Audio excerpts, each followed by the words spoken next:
costas, que tem pessoas que têm demônios e invocam aqueles demônios na cabeça do outro, ele manifesta e acha que isso é grande poder de Deus.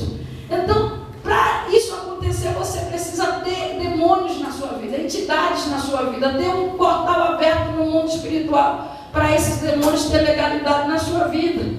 Não é o meu caso. Eu gosto de profetizar sobre a sua vida que você seja cheio do Espírito Santo. Porque eu quero passar para a sua vida que o Espírito Santo atue em você. Louvado seja o nome do Senhor. Que o Espírito Santo modifique a sua vida. Que você seja transformado, repleto, cheio do Espírito Santo.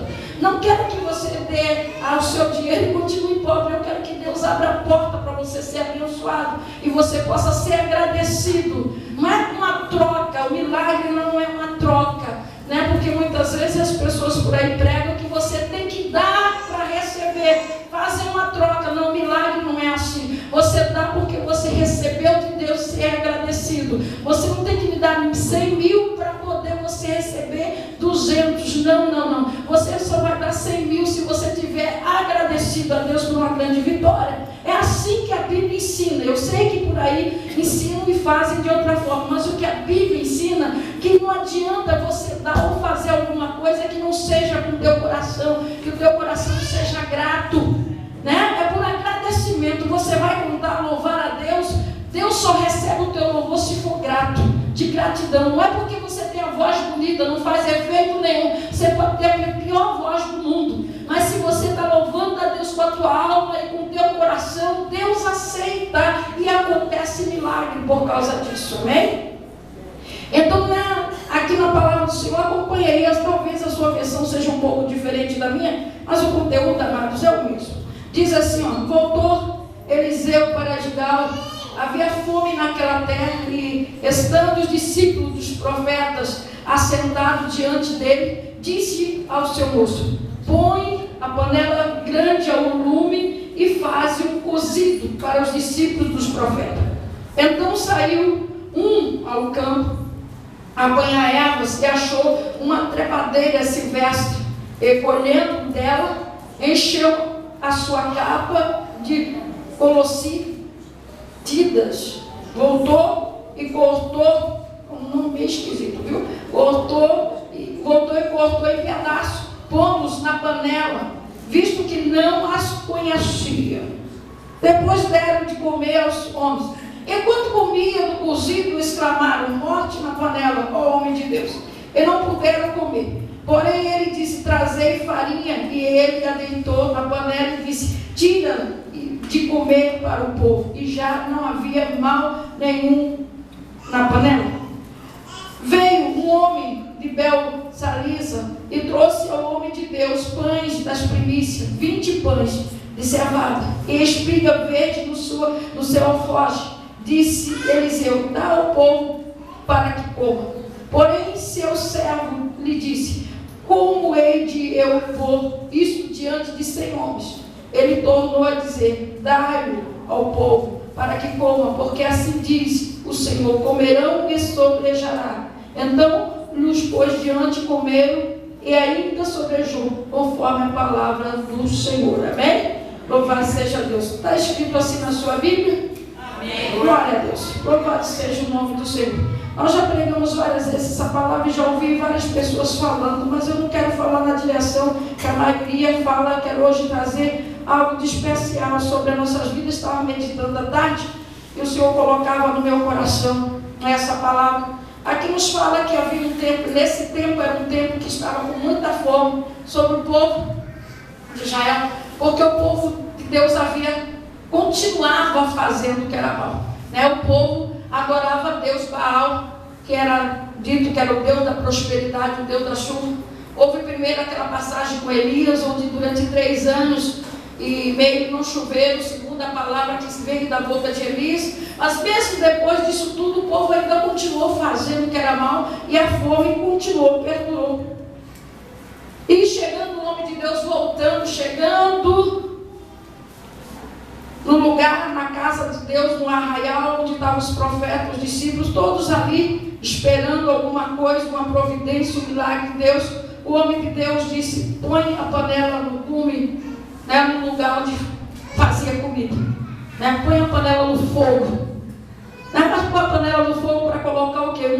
moço ao campo, né? Vão ao campo, aí houve uma ordem do homem de Deus para que fosse colhesse, né? Uma vegetação, ervas, para fazer um cozido.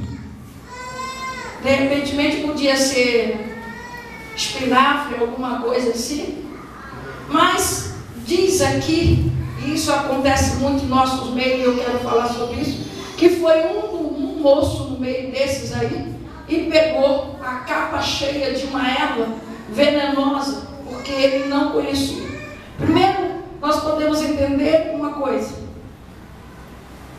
que a falta de conhecimento, diz a palavra do Senhor, que é o que destrói o povo de Deus, o que destrói uma nação, o que destrói o servo de Deus. A falta de conhecimento destrói.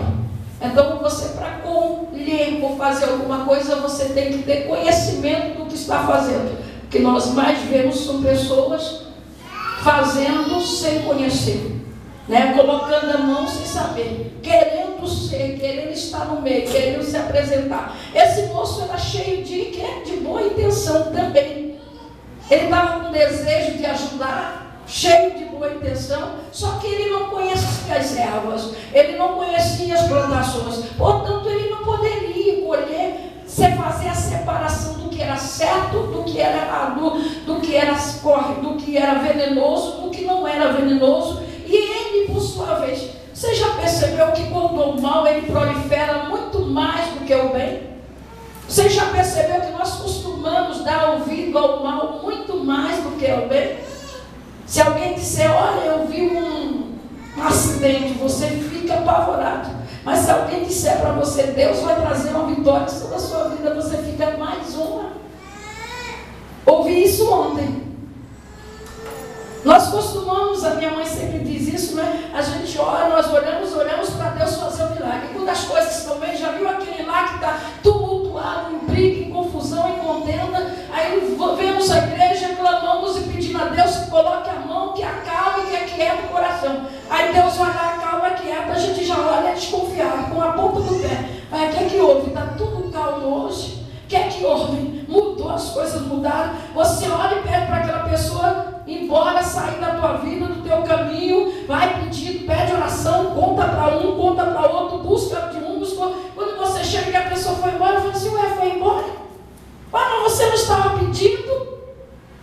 Então nós costumamos, irmãos, acreditar muito mais na propagação do mal do que na resposta de Deus sobre a nossa vida.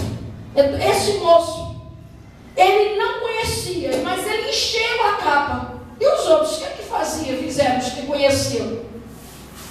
Porque a Bíblia relata que ele, isso significa que os outros não trouxeram.